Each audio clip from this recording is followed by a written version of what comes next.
The music was sweet, the air rich with the scent of jollof and grilled plantain, and the bride's smile could have lit the afternoon sky. But across the street, a pair of narrowed eyes watched from behind lace curtains. Mrs. Calloway's lips moved in tight whispers, words laced with judgment and suspicion. Her phone hovered in her hand, each second ticking toward a choice that could shatter the joy. She thought she knew what would happen when the sirens came. She thought power and prejudice would stand on her side. She didn't know that the groom, her quiet, polite neighbor, was the city's mayor. Welcome to my channel, where real life meets raw storytelling. Before we begin, drop a comment telling us where you're watching from, and don't forget to subscribe so you never miss a powerful story like this one. Now, settle in. The truth behind this wedding will leave you breathless. The air shimmered with gold.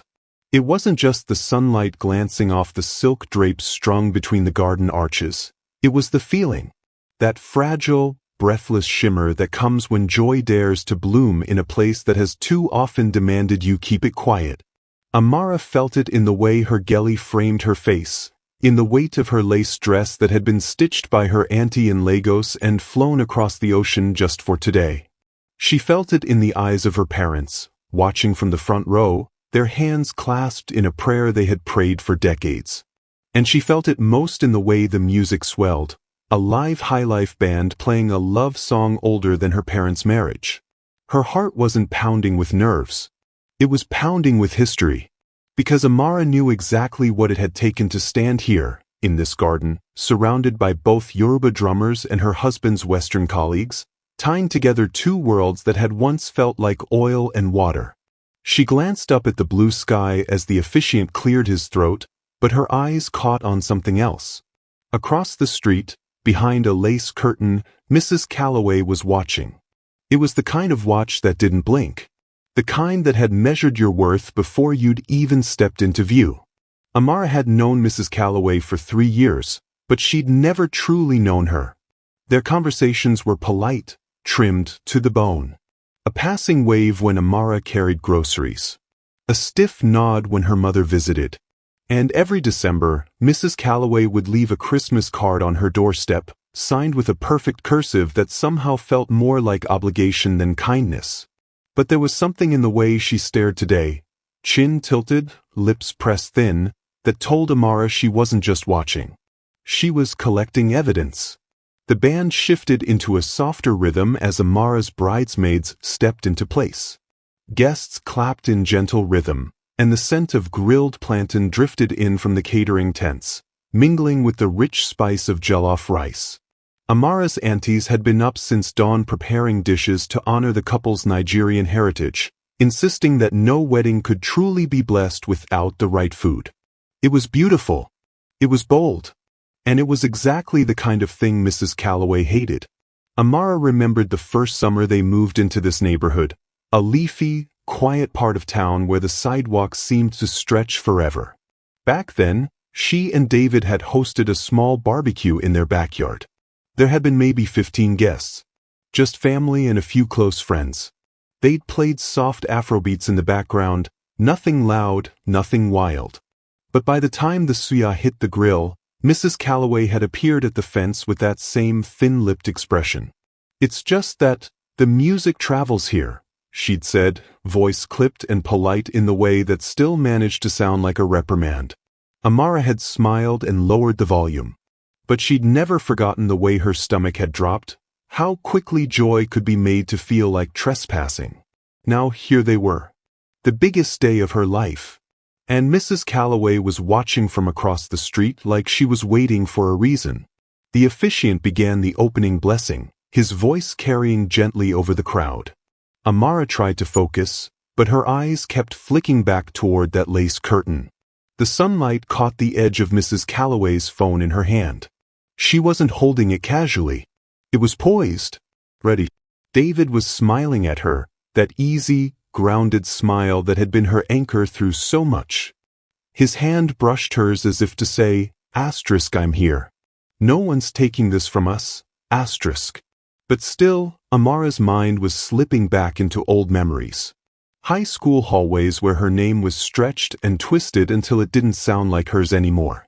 First jobs where she learned to keep her lunch neutral, so no one would wrinkle their nose at the smell. Dinner parties where she had laughed politely through questions that were less curiosity and more quiet judgment.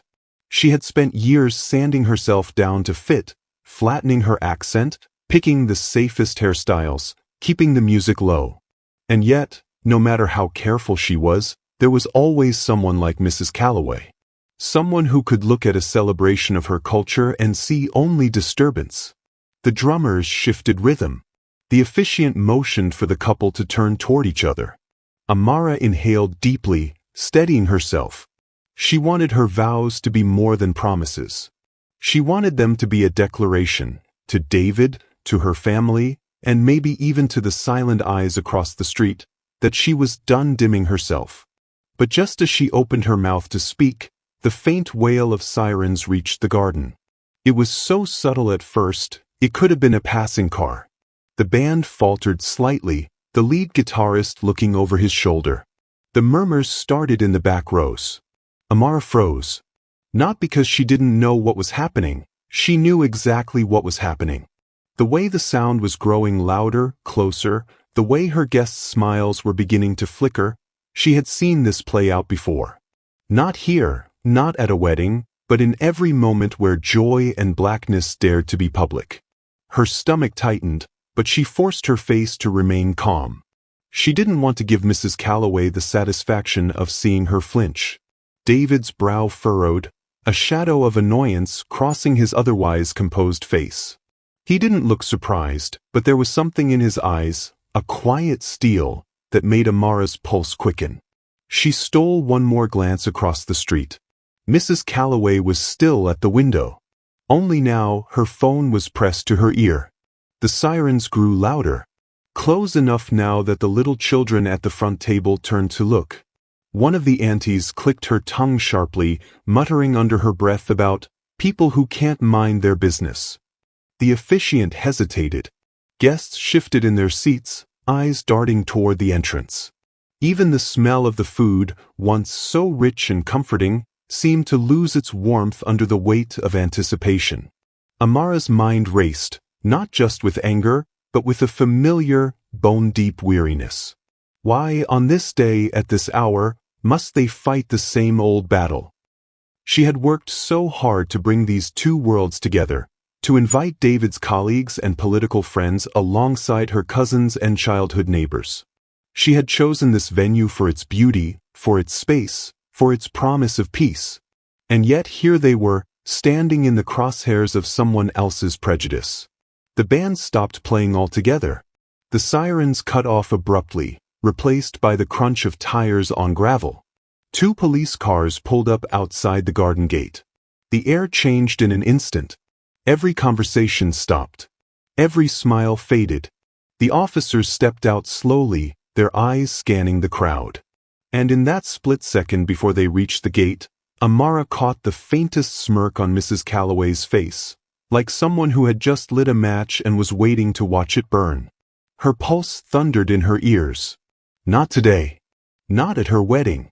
The officers entered the garden, and the tension tightened like a wire. One of them started to speak, but then his eyes landed on David. He blinked. And something about his entire posture shifted. Amara saw it, the recognition, the sudden, awkward respect. But before she could process what it meant, David turned his head slightly toward her, and that quiet steel in his eyes turned into something else. A decision. And in that moment, Amara knew that whatever happened next would not be the quiet, polite resolution Mrs. Calloway was expecting. The sound of the sirens still clung to the air like smoke. Even though they had cut off, the tension they'd brought refused to leave. It coiled around the garden, invisible but heavy, pressing against every breath. Amara stood perfectly still beside David, her fingers laced with his. She was smiling for the sake of the guests, but her mind had already left this garden. It had slipped backward, years and oceans away, to a different kind of crowd. She was 13 again, standing in the hallway of a chilly English-speaking school on her first day in the West. Her father had walked her in that morning, his steps sure, his face warm with pride. He had told her she was carrying more than her books into that building. She was carrying her family's name. "Don't let them change it," he'd said, brushing invisible dust off her uniform blazer. Asterisk, if you lose your name, you lose yourself. Back then, she hadn't understood the weight of that warning. She thought he was just being sentimental, as fathers often are. But when her homeroom teacher had stumbled over Amarachi Adeyemi, cutting it into awkward, jagged syllables, the giggles from the back of the room had made her cheeks burn. "Do you have something shorter? Easier?" the teacher had asked with a polite, practiced smile. She had nodded quickly, swallowing the sound of her own name. "Amara," she'd whispered. From that day forward, Amarachi became Amara. The chi that meant God's grace was quietly dropped, as if grace itself were too much to carry here. Her father had frowned when she told him, but he didn't push. He just sighed, a sound that was half resignation, half prayer, and told her that every compromise would leave a mark. He was right. By 15, she was flattening her vowels so no one would call her exotic. By 18, she was avoiding bringing moin moin or ifo rairo to school for lunch. By her 20s, she had learned to smile through strangers touching her braids without asking, learned to pretend she didn't notice the way shop clerks followed her around. Assimilation had been survival, but it had also been a slow kind of erasure. And yet, her father's voice had never left her. It was there when she chose her wedding dress, a bold ivory lace cut in the Nigerian mermaid style. It was there when she insisted on the Yoruba drummers, when she made sure the jollof rice was the smoky party kind, the kind that told stories through flavor. This wedding wasn't just about love. It was about taking back all the pieces she had been asked to put down over the years, which was why Mrs. Calloway's narrowed eyes across the street felt like more than just one woman's disapproval.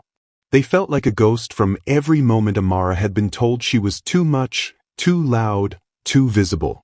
The officers were closer now, their footsteps slow, measured.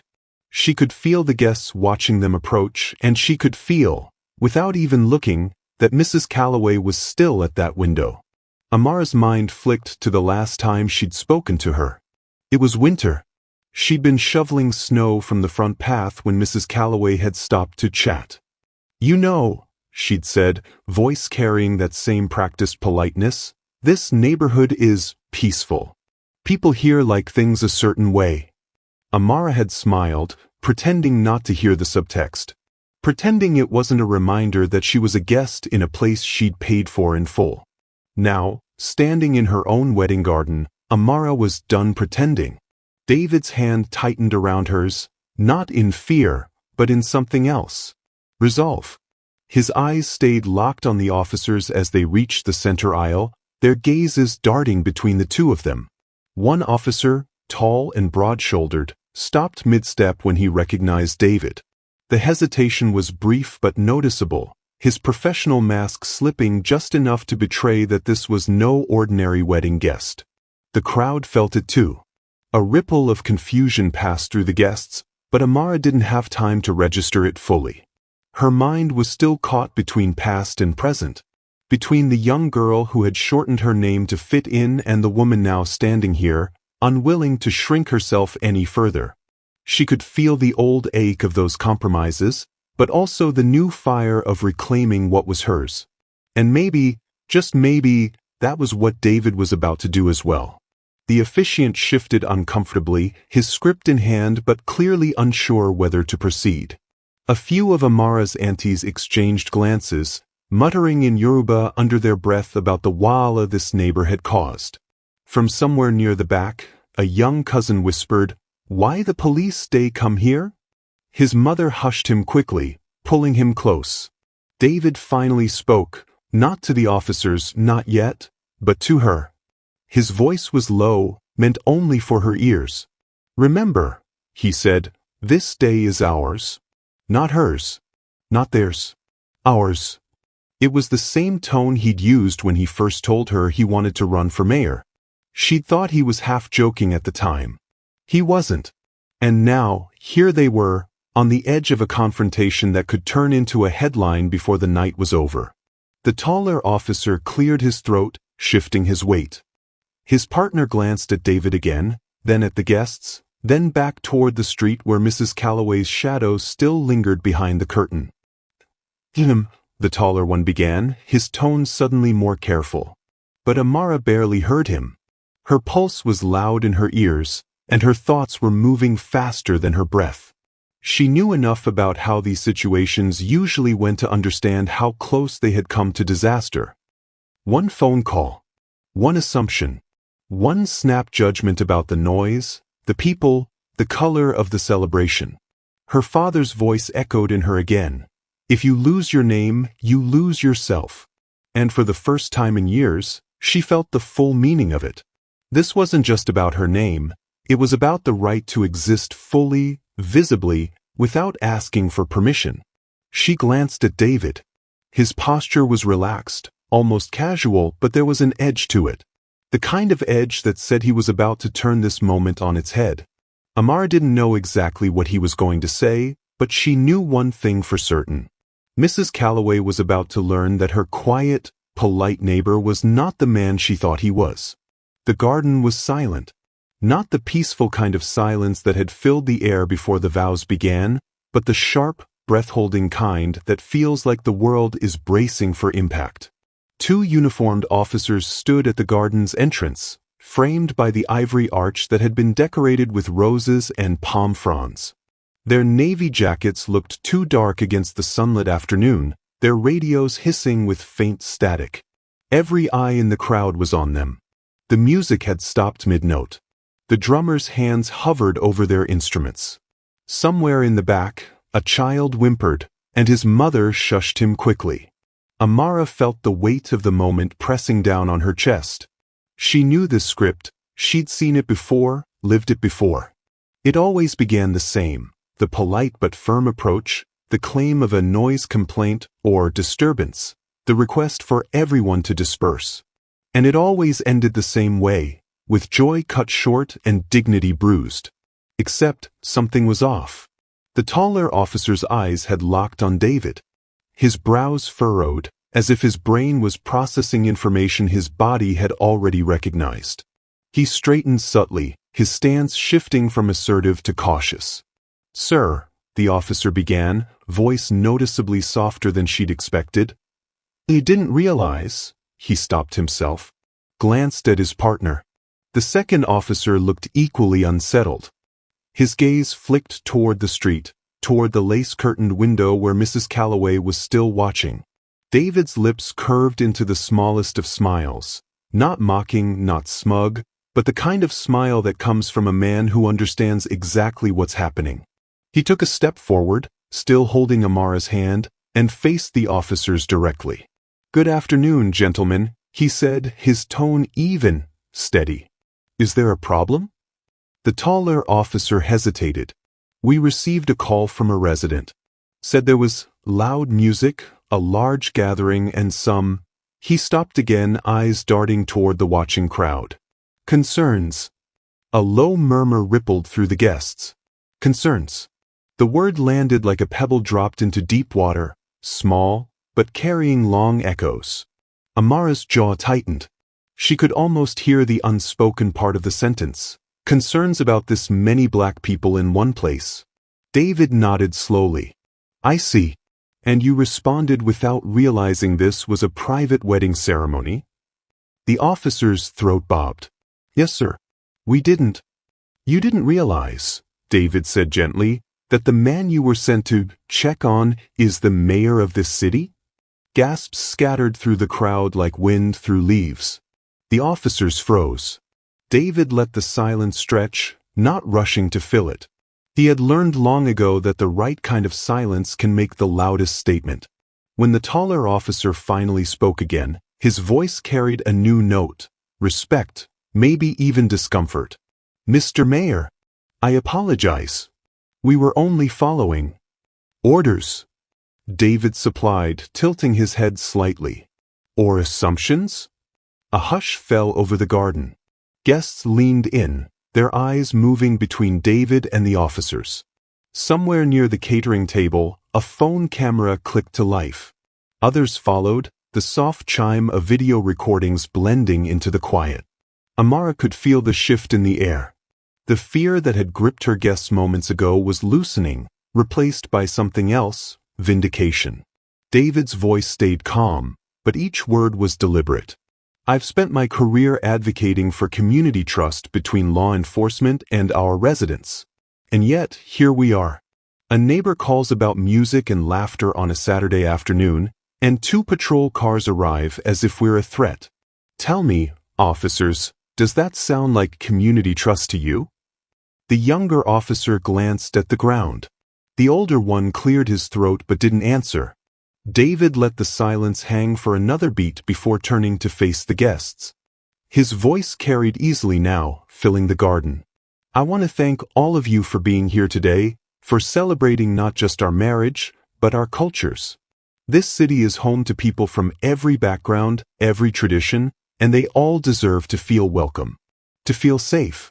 No one should have to justify their joy. There was a murmur of agreement, a few scattered claps. Amara's aunties nodded vigorously, muttering, oh true, under their breath. David turned back to the officers, his smile returning. You're welcome to stay for a plate of food, but I think we can agree there's no emergency here. Yes. The taller officer shifted, looking faintly embarrassed. Yes, sir. No emergency. We'll be on our way. And just like that, the tension broke. The officers gave small nods, turned, and walked back toward their cars. Across the street, Mrs. Calloway's figure had vanished from the window. But the garden didn't immediately return to laughter. There was still a lingering heaviness in the air, a reminder of how quickly celebration can be shadowed.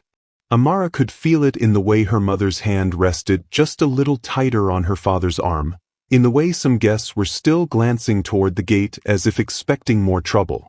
David squeezed her hand. You okay? He asked softly. Amara looked at him, at the man who had just turned a moment of humiliation into one of quiet defiance. She felt the knot in her chest ease just slightly. I am now, she said. The bandleader cleared his throat, lifting his trumpet slightly as if to ask permission to start again.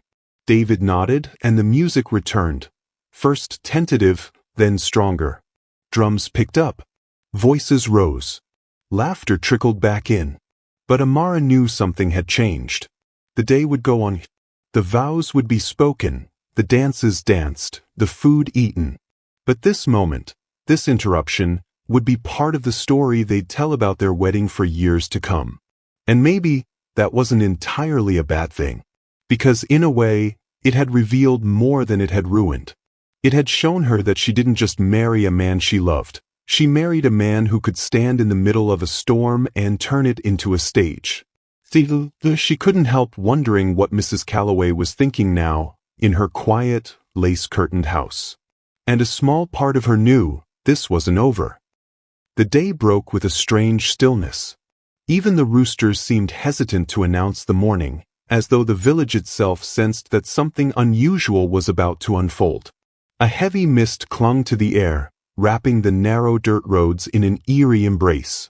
From her small, candlelit room, Adana sat before the cracked mirror, her fingers trembling over a bowl of water as she tried to calm herself. Her wedding dress, if it could be called that, was laid out on the bed. It wasn't white silk or shimmering lace like the dresses she had once dreamed of. It was a simple, hand-sewn gown made from cream-colored fabric gifted by Mama Ebel 2 years ago. The edges were frayed in places, but it was clean. Adana had pressed it so many times in the past week that the iron had left faint brown marks. She stared at it now, her throat tightening. The village women had always told her that a wedding day was meant to feel like the beginning of something beautiful. But this felt different. This felt like stepping onto a path she hadn't chosen, with no way to turn back. From the kitchen, her mother's voice called out sharply. Adana, you are not a child anymore. Stop sitting there like a ghost. Wear your dress. People are waiting. Her hands moved mechanically, slipping into the gown as the cold fabric brushed against her skin. She could hear the sound of drums starting in the distance, their rhythm slow and deliberate. The talking in the compound grew louder, neighbors gathering to witness what they thought was a simple village wedding. Some whispered with pity, others with quiet judgment. The smell of burning firewood drifted through the open window. Adana's stomach turned. She stepped outside to find her mother standing proudly, adjusting the scarf on her head. By the gate, women were balancing trays of food, and men were shifting wooden benches into place. A group of children had gathered by the road, curious eyes following her every move. And then she saw him. Connell. He stood near the old mango tree at the edge of the yard, his hands clasped in front of him. His shirt was clean but worn, his trousers slightly faded. There was nothing about him that hinted at wealth or power, only quiet confidence in the way he held himself. His eyes met hers, and for a moment, the world seemed to still.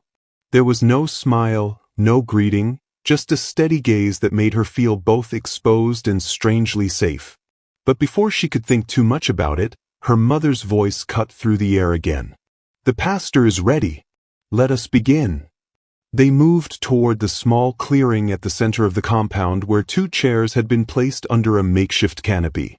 The pastor, an elderly man with glasses that kept sliding down his nose, opened his worn Bible and began to speak. The crowd was quiet. Too quiet. From the corner of her eye, Adana noticed Mama Nkechi, her mother's closest friend, slip out of the gathering and walk briskly toward the main road. She was speaking quickly into her phone, her expression tense. Adana's heart began to pound. The pastor's voice droned on, but her ears caught bits of Mama Nkechi's conversation as she passed closer to the gate. Words like, "They should come now," and "before it's too late," floated to her. Too late for what? Connell shifted slightly, glancing toward the road as though he, too, had heard something. And then, faint at first, came the sound, a distant hum, growing louder. Not the sound of drums or singing, but of an approaching vehicle. The kind of sound that didn't belong in the quiet of their village mornings. Adana's breath quickened. Heads began to turn. The pastor paused mid-sentence, his eyes narrowing. The vehicle came into view, a dark SUV, the kind rarely seen in the village unless it belonged to government officials or wealthy outsiders. It stopped abruptly at the gate, and 2 uniformed men stepped out. Gasps rippled through the crowd. Her mother's face tightened, and Mama Nkechi hurried to meet the men, speaking in low tones. The taller of the 2 glanced toward Connell, then back at the car. Adana felt her knees weaken. She didn't know why, but deep inside, something told her that this moment was about to change everything. The taller man finally spoke, his voice carrying across the compound. "We need to speak with Mr. Connell now." The air shifted instantly. The women whispered among themselves, the men exchanged uneasy glances. Connell didn't move at first. He simply looked at the 2 men, his expression unreadable. Then slowly he stepped forward. "Is there a problem?" One of the officers nodded toward the car. "Sir, it's urgent. The mayor is waiting for you." The words hung in the air like a sudden thunderclap. Adana's mouth fell open. Her mother's eyes darted between Connell and the officers, confusion etched into her features. Connell turned to Adana, his voice calm but firm. "I will explain everything, but not here." The murmurs grew louder, the crowd pressing closer. Somewhere in the distance, the mist began to lift, revealing a sky heavy with gray clouds. The officers gestured toward the SUV again. "Sir, we must leave now." Adana's heart pounded so loudly she could barely hear anything else. This man, the one she had been forced to marry, the man she thought was nothing more than a poor stranger, was being summoned by the mayor. But before she could take a step toward him, Connell climbed into the SUV. The door shut with a final, echoing thud, and the car pulled away, leaving a cloud of dust hanging in the air. Adana stood frozen, her wedding day collapsing into chaos. Around her, voices rose in speculation. Some claimed he was in trouble, others whispered that he was a powerful man in disguise. Her mother grabbed her arm, demanding answers she didn't have. And deep inside, Adana felt a fear she couldn't name, because whatever Connell's truth was, it was about to turn her life upside down. The morning of the wedding broke with a stubborn quiet. The sun was bright but not warm, hanging in the sky like it knew something was about to happen. In the courtyard of the old town hall, white chairs were lined in perfect rows, their ribbons fluttering gently in the breeze. Guests began arriving in polished shoes and shimmering gowns, their voices mixing with the faint hum of the brass band tuning up at the corner. But for Amara, the air was heavy. Each step toward that hall felt like walking against an invisible tide. She could see the smile on David's face as he greeted guests at the entrance, looking every bit the man she'd fallen for, but there was something in his eyes that she couldn't quite place. Was it pride? Was it dread? Inside, the scent of fresh roses mingled with the faint aroma of coffee from the reception table. The mayor's seat at the front, reserved for a man Amara had never met, stood empty, a small sign of what was about to unfold. She thought it strange when David brushed off her questions about his family's arrival. He simply squeezed her hand and whispered, "Today will make sense soon enough." The ceremony began. The officiant's voice carried across the room, solemn and steady, as Amara's mind drifted between the words. She was here, in a moment she had dreamed of, yet her heart felt uneasy, as though the walls themselves were leaning in, waiting for a secret to drop. Halfway through the vows, the doors slammed open. The music stopped mid-note. Every head turned toward the source of the sound. It was Mrs. Callahan, the neighbor from across the street, the one who had peered through curtains and clutched her pearls whenever Amara walked past. Behind her were two police officers, their hands resting on their belts, their faces unreadable. Gasps rippled through the crowd. "There she is." Mrs. Callahan's voice cut through the air like a blade. "That's the woman. She's in the country illegally. I called you to do your job before this. This sham of a wedding goes any further." The room froze. Amara's breath caught in her throat, her fingers curling against the fabric of her dress. This was her nightmare, unfolding under the bright gaze of every guest. She glanced at David, but his face was calm, almost too calm. One of the officers stepped forward. "Miss Amara, we received a report. We'll need to speak with you privately." Whispers began to swell among the guests. Some avoided her eyes, others stared openly, their curiosity and judgment hanging thick in the air. Amara's hands trembled as she stood, feeling the weight of every unspoken word. But before she could move, David rose from his seat, his voice slicing through the murmurs. "You will not take her anywhere." The lead officer frowned. "Sir, with respect." "With respect," David interrupted. "You clearly don't know who you're talking to." He turned to the crowd, his hand tightening protectively around Amara's. "4 months, I've kept my personal life private. I've wanted to shield this woman from the ugliness that too often comes with my position. But enough is enough." He walked toward the front of the room, shoulders squared, eyes locked on the officers. "I am David Okoro, the mayor of this city. And this," he said, turning back to Amara, "is my fiancée, soon to be my wife. She is here legally. Her papers are in my office, signed and sealed." The silence was deafening. Mrs. Callahan's face drained of color, her mouth opening but no sound emerging. The officers shifted uncomfortably, glancing at each other before stepping back. David didn't stop there. "And let me make one thing clear. If anyone here believes they can strip her dignity because of the color of her skin, her accent, or where she was born, you are not welcome in this hall, in my city, or in my life." The crowd erupted, not with whispers, but with applause. It started small, then grew until the hall was filled with the sound. Amara felt her knees weaken, but not from fear this time.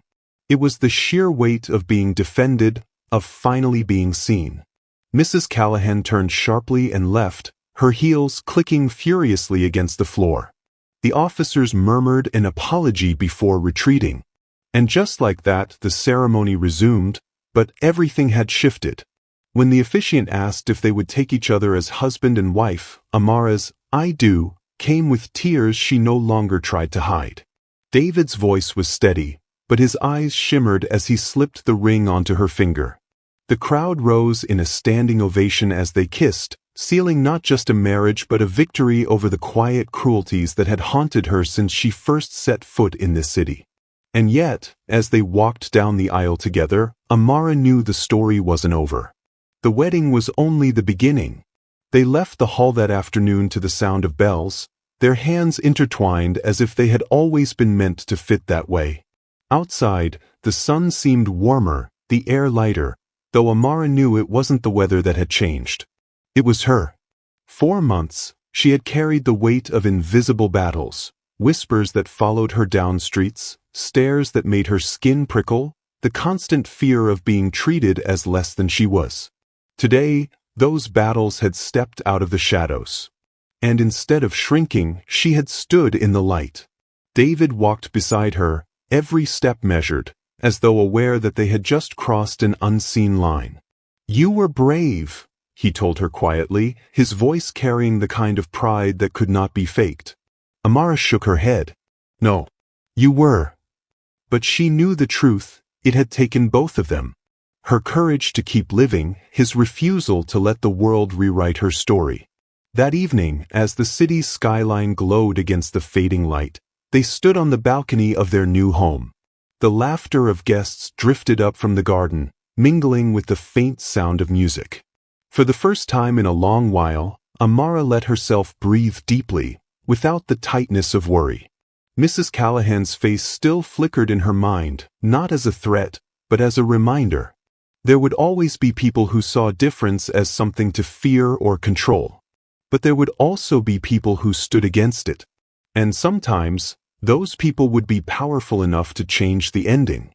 She thought about her journey, about the girl who had arrived in the city with nothing but a suitcase and a dream. That girl had stumbled, bent under the weight of judgment. But she had also risen, helped by hands she never expected to find. David slipped his arm around her shoulders. "Whatever comes next," he said, "we face it together."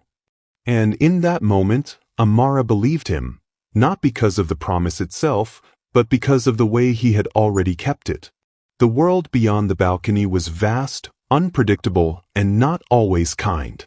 But here, in this small corner they had claimed as theirs, she knew one thing with certainty: she would never walk it alone again. The bells from the church tower began to chime, each note carrying over the rooftops, echoing through the streets. Amara closed her eyes and let the sound wash over her.